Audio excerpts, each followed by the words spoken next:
የሆነ ነገር እኮ ልነግርሽ ነበር። ምን አይነት ነገር? ሚስጥር ነው። ቆይ ሀና ለመኖሯ እንደዚህ የወደድሽው እሷ መስማት የሌለባት ነገር ኖሮ ነው? ሰላም እንዴት ናችሁ? የናይፎን ኩኪንግ ቤተሰቦች ኖላዊ ተከታታይ ድራማ ክፍል 105 ይዤላችሁ መጥቻለሁ። ከወደዱት ከዛ በፊት ላይክ፣ ሼር፣ ሰብስክራይብ በማድረግ እስከ መጨረሻው አብረውን ይቆዩ። ዛሬ እንግዲህ የእዝራ ጓደኛ ወደ ሰላም በመምጣት የማውራሽ ነበረኝ ትላታለች። እንዴ ምንድነው የምታወሪኝ? ትላታለች። ሀና ለመኖሯ ደግሞ ጥሩ ነው ትላታለች። እንዴ ለእኔ ነገርሽኝ ማለት እኮ ለሀና እንደነገርሻት ቆጠሪው ትላታለች። ሀናም ወርቁን ስላገኘችው የእናቷን ወርቅ ወደ ወይዘሮ ሜላት ይዛ ሄዳለች። በጣም ግራ ተጋብተዋል። ሰላም ነበረች። እማዬ ንብረትሽ እኮ እጅሽ ገብቷል፣ እንዴት ብለሽም አትጠይቂን፣ ነገሮች ሁሉ የተወሳሰቡ ናቸው፣ ግን ንብረትሽ እጅሽ መግባቱ ነው ትላታለች። ሰላምም እየቀለደች ስለመሰላት አቶ መስፍን ነው አይደል ይህን ያደረገው? ለምንድን ነው እኔን ሳታማክሩ የሆነ ነገር የምታደርጉት? ይህን ሁሉ ብር አውጥቶ ይህን ሁሉ ወርቅ መግዛት ትላለች ወይዘሮ ሜላት። እማዬ ግን በደንብ አይተሸዋል፣ ይሄ ወርቅ እኮ ያንቺ ነው ትላታለች። ወይዘሮ ሜላትም በደንብ አገላብጣ ካየሽ በኋላ የእሷ መሆኑን ታረጋግጣለች። እንዴት ይሄ ወርቅ የኔ ሆነ? እንዴትስ ወደ እኔ መጣ? ደግሞ ወርቁም የኔ ነው። ይሄ ቦርሳ እኮ ከቀናት በፊት እዚሁ እኛ ቤት ነበር። ሀና ይሄ ያንቺ ቦርሳ አይደል እንዴ? በማለትም ትነግራታለች። አይ አይደለም አባዬ፣ እኛ ቤት ስላገኘው የኔ መስሎት ወደዚህ አንጥቶን ነው ትላታለች። እንዴት ይሄ ሊሆን ቻለ? ሀና አባትሽ እጁ እንደሌለበት እርግጠኛ ነኝ፣ ተስፋም አደርጋለሁ ትላታለች። እማዬ እኔ ምንም ማድረግ አልችልም፣ ምንም ልልም አልችልም፣ ነገሮች ሁሉ ግራ ያጋባሉ፣ ግን ንብረትሽ እጅሽ ገብተዋል ትላታለች። የሀና አባትም ሁሉንም ነገር ለሀና ይነግሯታል። ከዚህ በፊት ያንቺን መረጃሽን የሰረቀችው እርግብ ነበረች። ተምቹ ደግሞ እኛን በደንብ ስለማያውቀን ያንቺን የሰረቀውን ለእርግብ የሰጧት እሱ ስለነበረ ያንን ለማስመለስ ብዙ ነገሮችን አድርገናል፣ ብዙ ርቀትም ተጉዘናል እና ተምቹ ከውጭ እንደመጣና ዘሪሁን እንደሚባል ስሙ ሆኖ እርግብን ተዋውቋታል። ወደ ቤታቸውም ሄዶ ተዋውቋቸዋል። በዚህን ጊዜ ነበር ያኔ ያላሰብነው ነገር አሁን የተፈጠረው ይላታል። ምን ተፈጠረ አባዬ ትላለች ሀና። ልጄን የማይወጣው እሳት ውስጥ አስገባሁት። እርግብን ሲቀርቧት በሌላ ነበረ።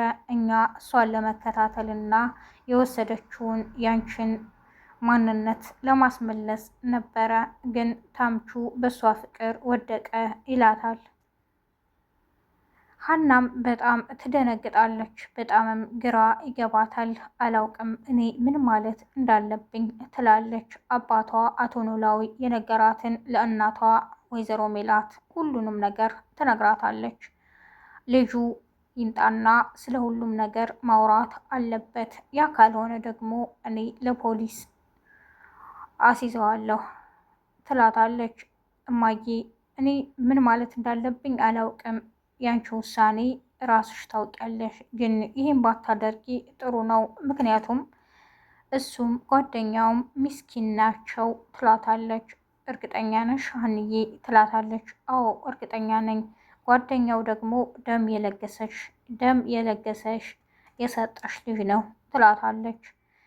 እና ታዲያ እሱ ነው እርግብ አይደለችም ማለት ነው የሰረቀችው ወርቄን ትላታለች። አላውቅም እሱን፣ ግን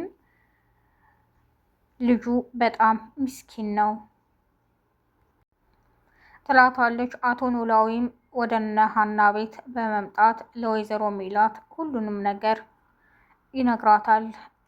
ሁሉንም እስከዛሬ ሲያደርጉ ሲከታተሉ የነበረውንም ይነግራታል። የሀና እናት በጣም ትገረማለች። እኔ የት ነበርኩኝ ይሄ ሁሉ ነገር በእኔ ላይ ሲካሄድ ትላለች።